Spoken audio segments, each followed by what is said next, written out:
सबसे पहले आज बात करेंगे माँ कात्यायनी की। आज उनका दिवस है और आपको एक बात मैं ये बताना चाहता हूँ कि जो लोग माँ कात्यायनी की नियमित रूप से पूजा करती हैं उन्हें बहुत अच्छा सा दूल्हा मिलता है, समय पर मिल जाता है। और यदि आपकी मैरिज लेट हो भी रही है और ऐसा लग रहा है कि मैरिज नहीं हो शायद, तो माँ कात्यायनी की उपासना से ये संभव हो सकता है।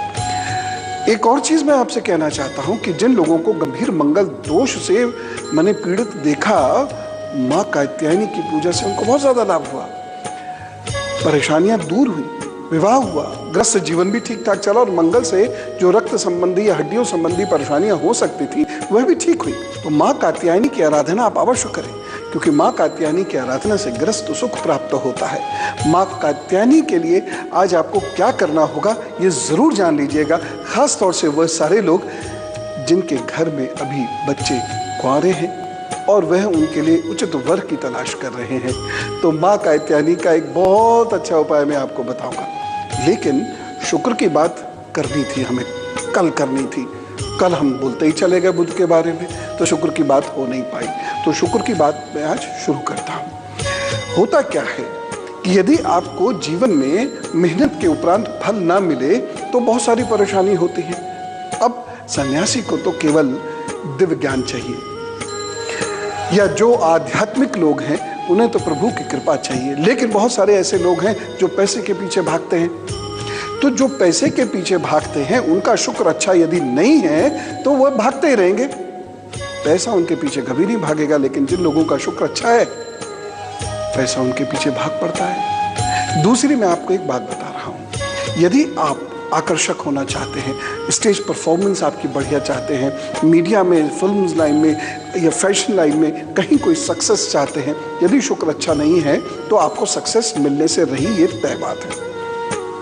ये तो शुक्र की वह बातें हैं जो सामान्यता हम लोग एक दूसरे से करते हैं। इसमें से एक बात प्रेम की भी हम लोग करते हैं। मैं आपको आज शुक्र से इतर, शुक्र की सामान्य बातों से इतर अपने शोध की कुछ बातें बताना चाहता हूं। यदि किसी व्यक्ति का शुक्र कमजोर है तो आप मान के चलिए कि आपके शरीर में शक्ति कम होगी। पुरुष में पुरुष शक्ति का भाव होगा, स्त्री में स्त्री शक्ति का भाव होगा, ये तय मान के चलिए। यदि आपका शुक्र कमजोर है तो आप बहुत लंबे समय तक मेहनत नहीं करेंगे, थक जाएंगे, हाफी आ जाएगी। वैसे दिखने में आप बहुत आकर्षक है, सुंदर है, शरीर सौष्ठव भी है आपका अच्छा, लेकिन थक जाएंगे आप जल्दी। आलस से बहुत घेरेगा। वो बेसिकली आलस से नहीं है, शरीर में शक्ति ही कम है तो आपको लगता है सो के उठे हैं, शरीर अभी सुस्त है, काम ही नहीं कर रहा, पड़े हुए अजगर की तरह से। दिन में बहुत जल्दी थक गए, थोड़ा सा काम किया, आराम करने का मन किया, जहाँ बैठे पैर फैलाकर हम बैठते हैं, सोफे पे बैठते हैं तो धप्पू से गिर जाते हैं जाकर, बहुत जल्दी से हम लेटना चाहते हैं, कहीं भी जाते हैं तो टेढ़े होकर लेट जाते हैं। ये सामान्य चीजें मत लीजिए, ये मात्र आलस से नहीं है, ये शरीर की शक्ति है, ये आपके स्टेमिना की शक्ति है जो लगातार क्षीण हो रही है, क्योंकि आपका शुक्र क्षीण है। इसकी वजह से आगे जाकर आपको बहुत प्रॉब्लम होगी, क्योंकि जिनका शुक्र अच्छा है वो 70-80 साल के भी कार्यरत आपको मिलेंगे। उनके अंदर जीवन जीने का उत्साह होता है, वह परेशानियों से परेशान नहीं होते हैं, वह मेहनत करते हैं, 70-80 उम्र के पायदान पर खड़े होकर भी वह चल रहे होते हैं। तो देखिए, हम लोग शुक्र की बात कर रहे थे और हमने ये देखा कि किसी व्यक्ति का यदि शुक्र खराब है तो जीवन में कितना संघर्ष हो रहा है। भाई, ना आप पर सुंदर काया है, ना सुंदर भाषा है, ना सुंदर बोली है, ना लोग आपकी तरफ आकर्षित हो रहे हैं, ठीक है, और उसके साथ साथ वैभव नहीं जुट रहा, आप बहुत मेहनत कर रहे हैं, धन खर्च होता चला जा रहा है, धन आ भी रहा है तो दिख नहीं रहा, सुंदर नहीं है आपका घर, बड़ा बहुत हो सकता है, सुंदर नहीं है, सुंदर नहीं है आपकी गाड़ी, आपने तो अच्छी गाड़ी खरीदी थी लेकिन वह खराब हो गई। और सबसे बड़ी बात, शरीर की शक्ति लगातार क्षीण होती चली जा रही है, तो जीवन कितने कष्ट से बीतेगा। इसीलिए जिन लोगों का भी शुक्र खराब है वो 2-3 बातों को बहुत ध्यान से समझें। पहली चीज तो कैसे पता लग रहा है कि आपका शुक्र खराब है।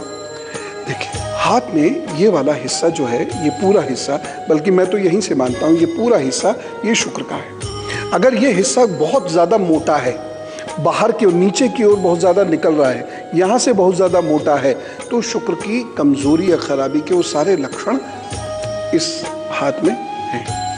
एक चीज। दूसरी चीज, अगर ये हिस्सा आपका दबा हुआ है तो भी ये अच्छा नहीं है, ये शुक्र बेहद कमजोर है और वो सारी परेशानियां जो मैंने अभी बताई हैं वो सब आपको होंगी। तीसरी चीज, यहाँ यदि जाल बना हुआ है, ऐसे ऐसे ऐसे ऐसे रेखाएं हैं, तो धन होते हुए भी, अरबपति होते हुए भी कभी ऐसा व्यक्ति अपने ही धन का सुख ना भोगे। मिठाई रखी है, खा नहीं सकते, मुश्किल जरूर है, असंभव नहीं है। शुक्र की वजह से बहुत भीषण समस्याओं से ग्रसित लोगों को मैंने सही होते हुए, अच्छा होते हुए देखा है। साधारण बच्चों को विलक्षण विद्यार्थी बनते देखा है। जिन लोगों ने मुझसे स्वीकार किया कि हाँ, हम चरित्र और विचारों के कारण, कुत्सित विचारों के कारण, कामुक विचारों के कारण न पढ़ पाते हैं, न ध्यान कर पाते हैं, न अपना काम कर पाते हैं, वह लोग भी संत सरीखे हो गए। ये उपाय बहुत इफेक्टिव है, आप भी जरूर कर लीजिएगा, क्योंकि यह मामला है शरीर की शक्ति का, यह मामला है धन का, वैभव का, यह मामला है रोगों का, यह मामला है समाज में प्रतिष्ठा का। शुक्र के कुछ एक उपाय हैं जिनको यदि आपने करना शुरू कर दिया तो निश्चित रूप से आपको जीवन में बड़ी अच्छी गति प्राप्त होगी। और इसका उपाय बहुत सिंपल है, जैसे माँ भुवनेश्वरी की उपासना। माँ भुवनेश्वरी की उपासना करने से बुरे से बुरा, कमजोर से कमजोर शुक्र बेहतर लाभ देने लगता है। जी हाँ, यद्यपि उत्तर भारत में माँ भुवनेश्वरी का चित्र आपको सामान्यतः नहीं मिलेगा, लेकिन आजकल तो सारे चित्र मिल ही जाते हैं। जो विशेष बात है वो ये है कि माँ भुवनेश्वरी के मस्तक पर चंद्र है। भुवन है ना, भुवनेश्वरी, समस्त ब्रह्मांड की साम्राज्ञी इनको माना जाता है। इनका बीज मंत्र है ह्रीं ओम ह्रीं ओम ह्रीं।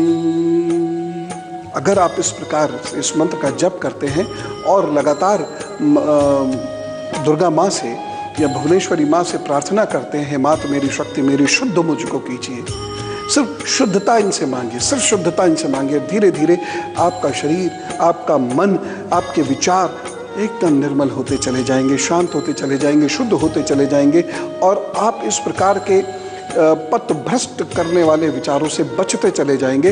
और उन विचारों से जो ऊर्जा आपको प्राप्त होगी, आप उससे समृद्धि के मार्ग पर अग्रसर होंगे, आपकी प्रतिष्ठा बेहतर होती चली जाएगी, आपका शरीर कांतिमय होता चला जाएगा और लोग आपकी तरफ आकृष्ट होते चले जाएंगे। तो 12 अप्रैल को जिनका हैप्पी बर्थडे है उनके लिए शुभ समाचार, आगे आने वाले 12 महीने आपके लिए अच्छे हैं। थोड़ी मेहनत मशक्कत तो जरूर करनी पड़ेगी, लेकिन बहुत सारे काम बनेंगे, विदेश से संबंधित, यात्राओं से संबंधित, रिश्तों से संबंधित। बस इतना मैं जरूर आपसे कहना चाहूँगा कि कहीं आप अपने शक की या अहंकार की वजह से कोई रिश्ता तोड़ ना दें। साथ ही साथ अब ये ध्यान रखिए, कोई भी बड़ा कार्य आपको सितंबर से पहले शुरू नहीं करना है, उससे पहले शुरू किया गया कार्य आपको बहुत फल नहीं दे पाएगा। वैसे आपके लिए अप्रैल भी अच्छा है, आपके लिए जुलाई भी बहुत अच्छा है, सितंबर बहुत अच्छा है, अगली फरवरी बहुत अच्छी है।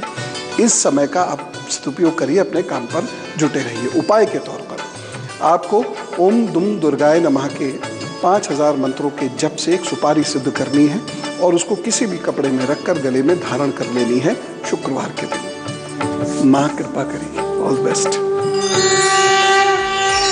और अब गुरु मंत्र। माँ कात्यायनी मंगल के गंभीरतम दोषों का नाश करती है। माँ कात्यायनी की आराधना भी आपको करनी है। सफेद वस्त्र पर बैठ जाइए, सफेद आसन पर बैठ जाइए, सफेद वस्त्र पहन लीजिए और उसके बाद माँ कात्यायनी का ध्यान आपको यहाँ करना है। ओम माँ कात्यायनी नमः, सिंपल सा मंत्र, यहाँ पर आप ध्यान कीजिए अपने आज्ञा चक्र पे, यही उनका स्थान है और ध्यान करते रहिए जब तक ध्यान आप कर सकते हैं। लेकिन मैं फिर भी आपसे कहूँगा 5 मालाओं का जप तो जरूर कर लीजिएगा। ओम माँ कात्यायनी नमः, बस इतने से ही कर लीजिएगा। हृदय से आप पुकारेंगे ना, इसी से उत्तर मिल जाएगा, क्योंकि बाकी मंत्र आदि सीखने में तो आपको पुरोहित जी की मदद लेनी पड़ेगी, लेकिन आप इस मंत्र से अपना कार्य आगे बढ़ाइए। उसके बाद ये जब पूजा हो जाए, अग्यारी हो जाए, जो मंत्र हमने आपको बताया था कैसे पूजा अग्यारी करते हैं, वो जब सब हो जाए उसके बाद आपको लाल वस्त्र बांटना है। दान में आपको क्या देना है? लाल वस्त्र, लाल मसूर की दाल और चावल, साथ साथ गुड़ भी थोड़ा सा रख लीजिएगा। और एक चीज़ और, इसमें स्त्रियों को ही दान देंगी, तो अगर आप किसी ऐसे सदभा स्त्री को या सुहागन स्त्री को दान करते हैं तो उसमें चूड़ी बिंदी भी रख लीजिएगा। और पुरुष किसी को भी दान दे सकते हैं, लेकिन वह चूड़ी बिंदी नहीं रखेंगे। लेकिन यही होगा, लाल वस्त्र होगा, लाल मसूर की दाल होगी, चावल, गुड़ होगा, और यदि आप चाहें तो श्रृंगार का सामान भी आप दे सकते हैं। 8 वर्ष से छोटी कन्याओं को भी आप इसमें दे सकते हैं, सुहागन स्त्रियों को भी दे सकते हैं, बड़ी स्त्री बुजुर्ग स्त्रियों को भी आप इसमें दे सकते हैं। देखिए और माँ कात्यायनी की पूजा करके देखिए। हो सकता है कि अगले नवरात्र से पूर्व कहीं आपका गठबंधन माँ पक्का कर दे। तो आज हमने माँ कात्यायनी के बारे में जाना। आज हमने शुक्र के कुछ उपाय जाने। चलते चलते शुक्र का एक बहुत बड़ा उपाय आपको बता रहा हूँ। 5 बादाम 1 अखरोट रोजाना खाया कीजिए, और साथ ही साथ गूलर के पेड़ की जड़ को भी आप अपने गले में धारण कर सकते हैं। ये उपाय करिए, आगे बढ़िए और देखिए माँ आपकी ज़रूर मदद करेंगी।